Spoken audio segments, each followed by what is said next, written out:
These days, wearing a face mask is a responsible thing to do. But unfortunately, this has meant single-use face masks, gloves, and other PPE are the newest form of litter on city streets, beaches, and oceans.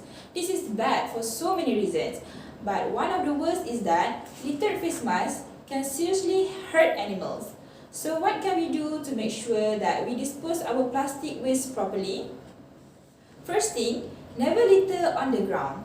Try not to throw away the single-use synthetic product in the outdoor trash or set it down outside, as the wind might pick it up and blow it away. While throwing away a face mask, you can chop off the ear loops in order to make sure no animals are getting entangled in it.